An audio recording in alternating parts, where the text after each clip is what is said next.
Hi guys! Kumusta kayo? Ngayon, samahan niyo ako. Gagawa tayo ng Graham bar. Let's go!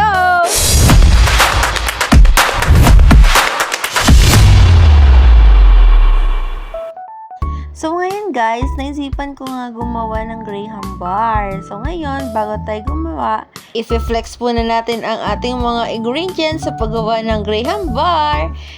Ayan, ang dalawang Graham biscuits, and then mangga, dalawa rin, and then cremensada, and then condensed milk. Ayan, condensed milk pa. Saka all-purpose cream.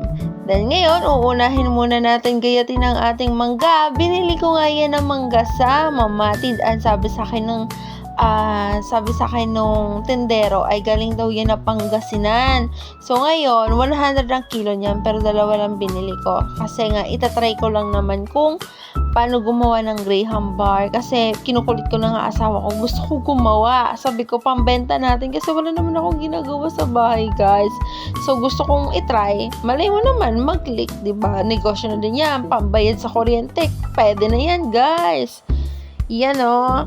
And then, iniisip ko dyan kung successful ba ang gagawin ko. Kasi nga, first time ko nanonood lang ako sa YouTube.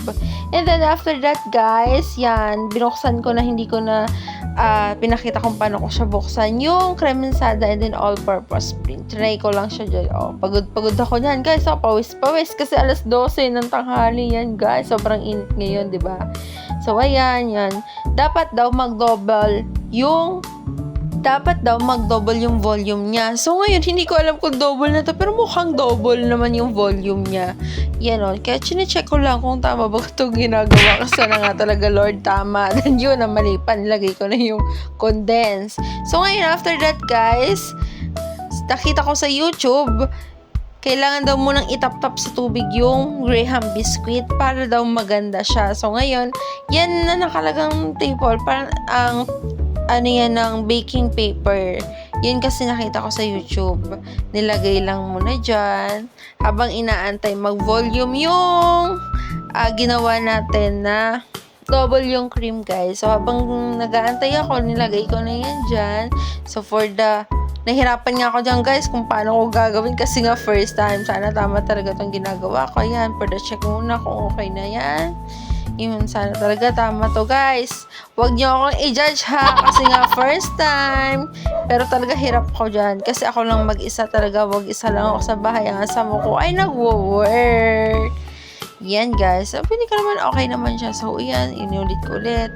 Pinapantay-pantay ko yan kung tama ba talaga. Sana talaga tapang ginagawa ko. Sana madami nag-order sa amin, guys. I-support nyo kami, guys. So, ayan, guys. Medyo seryoso na ako dyan kasi hindi ko talaga alam kung tama yung ginagawa ko. Tapos ngayon, naisip ko parang hindi pa nagvo-volume. Kaya inulit ko ulit siyang i-mix. Minix ko ng minix. Chinek ko kung tama ba to. Okay na to. Tapos, after that, tinanggal ko na. Then, ilalagay ko na siya sa ihalo ko na. Pinantay ko lang. And then, after that, nilagay ko na yung mangga. Inisa-isa ko yung mangga para hindi siya tinipid, guys. So, ang ganda talaga. At saka na akong gumawa kasi mag-isa lang ako sa bahay. Parang nai-enjoy ko ang paggagawa ng mga ganito, mga sweets. Yan. Tapos nilagay ko ulit yung mangga. Then, after that mangga, nilagay ko na ulit yung Graham biscuit. Pang toppings na yan, guys. Then, ayan na. Yan na yung finish. Then, yung overnight natin siya bago natin i-repack. Yan. After that, ayan na, kinaumagahan. Nandiyan na yung asawa ko. Tinulungan niya ako. Ang kinaganda sa asawa ko kasi napaka-supportive sa mga gusto ko sa buhay. Then, ayan na, guys. Sweet. Ang nakalagay sa aming repack. And then, yan, pinicturean ako ng asawa ko for advertisement. So, eto na. Itatry ko na. Ako na nag-try kasi ayan ang asawa ko. Wow! Ang sarap! Yan, mas mayaw pa ako dyan, Dami kong daldal pa dyan, Sinasabi ko pa sa asawa ko, napaka-perfect, Yun lang, guys. Thank you for watching!